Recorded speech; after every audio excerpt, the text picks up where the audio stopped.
seek out some desolate shade, and there weep our sad bosoms empty. Let us rather hold fast the mortal sword, and like good men bestride our downfall and birthday.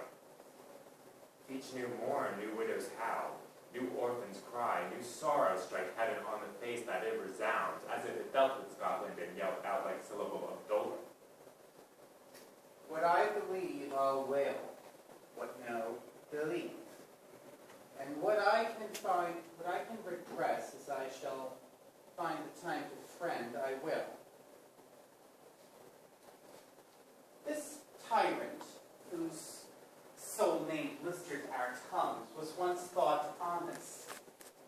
You have loved him well. He had not touched you yet. I am young, but something you may deserve of him through me. Wisdom enough to offer up a weak, poor, innocent lamb to appease an angry god. I am not treacherous. But Macbeth is! A good and virtuous nature may recoil an imperial charge. But I shall crave your pardon. That which you are, my thoughts cannot transpose. Angels are bright still, though the brightest fell. All things foul would wear the brows of grace, though grace must still excel. I have lost in my hopes. Not offended. Speak not in absolute fear of you. I think our country sinks beneath the yoke. Weeps, bleeds. Every day a new gash is added to her wounds. I think with all hands will be uplifted in my right, and from gracious England have I offered goodly thousands. But for all this, I shall tread upon the tyrant's head, or wear it on my sword, yet my poor country shall have more vices than it ever had before. More suffer, more sundry ways than ever, and that shall succeed. What should he be? It is myself, I mean. Whom I know all the particulars of vice so grafted that when they shall be opened, Black Macbeth will seem as pure as snow, and the poor state esteem him as a lamb being compared with my confineless farms. This avarice sticks deeper, grows with more pernicious root than summer seeming lust. It hath been the sword of our slain kings, yet do not fear. Scotland hath poisons to fill of your will, of your ear own. All these are portable with other graces weighed. Oh, Scotland, Scotland! If such a one be fit to govern, speak. I am as I have spoken. Fit to govern? No, not to live. O nation miserable with an untitled tyrant bloody scepter, when shall I see thy wholesome days again? Since thou the truest issue of thy throne by his own interdiction stands accursed, and does blaspheme his breed. Thy royal father was the most sainted king. The queen that bore thee oftener upon her knees than on her feet died every day she lived. Fare thee well, these evils thou repeats upon thyself have banished me from Scotland. O my breast, thy hope ends here. Macduff, this noble passion, child of integrity, hath from my soul ripened the black scruples. Reconciled my thoughts to thy good truth and honor. Such welcome and unwelcome things at once, 'tis hard to reconcile.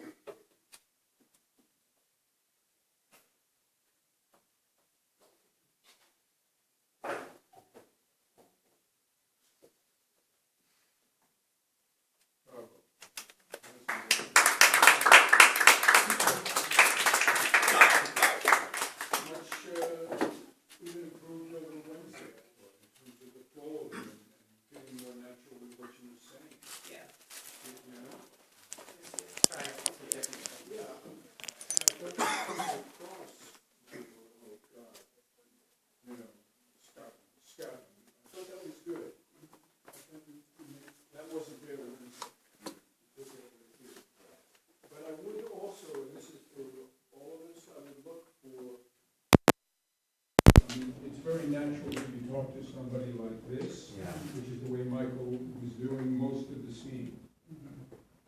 But when we work the theater, we have to find ways to take it, but then to find find ways, well, listen, Brian, I have to say this, you know what I mean? To open up a little bit, Michael, you know, just to give us more of you, and it can be just as natural. It doesn't have to be natural this way for the whole speech. You can find ways, Jesus, Brian, I can't do it, you know what I mean, to open it up. Yes. All right? Could you see that? Yeah?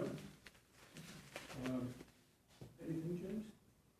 Well, yeah, I think your father's been murdered and your whole family has been murdered, so there's this gap. And so the two men are looking for something from each other that's, is this a son-type relationship? Is this an older brother, a father-type relationship between the two of them? Because they both have to go on crusade to rid the country of the evil. So I think some of that, the warmth of it could be there, or see some of that. Yeah, well, I think we've been a little vague about the relationship. Yeah, it's something we should explore more. Yeah. We know that you really, you were my father's ally, and now you are the ally of Macbeth, and that kind of pisses me off, But maybe we should explore that. Well, I think he's a good general, and he's devoted to whoever he's pledged to. Mm-hmm. And he's very confused, very conflicted. And I think that's where the thing, you can find a little bit of humor in yourself when you talk about, if I took over, I'd be worse than Macbeth, because I know who I am.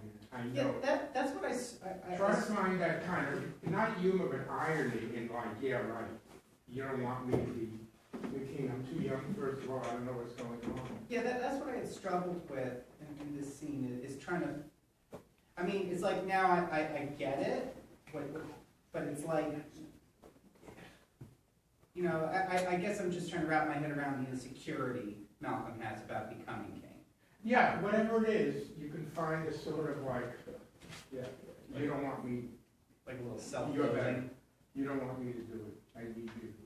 But I would say also this guy, Macduff, he's a tough bastard, and he also is a great man. And that's apparent to everyone who sees Macduff. And you're young in the sense that young men don't know really who they are and are frightened about themselves and have the urge and the instinct, especially with the father dead, to find out and see themselves through someone of fortitude, someone of dignity. So there's a craving for mentorship, a craving for the guide on the growth towards manhood, which is then going to be kinghood, an even more serious task. From the younger toward the older. Leaning towards Yeah. Yeah. Yeah. That would be interesting to, yeah. It's more than an ally, just be on my side kind of thing. Maybe. But they're still Yeah. feeling each other out. Yeah. They're feeling each other out. I don't think. Yeah. I think they're skating on this thin ice because they don't know the reaction. He doesn't know his reaction. But he's confessing, he's saying, look, I'm trying to be more open with him because I feel more comfortable with that. But I think with his character, he wants me to think higher of him, like what I say in the first beginning. Yeah, I kind of like the uptightness of him, Who's him? of Macduff. The reason why Malcolm is actually fit to be king is that he is frightened of himself. He is frightened that he'll fuck everything in sight, that he'll plunder other people's property, that he'll be a tyrant. Who I know and- of and particular that- advice so yeah.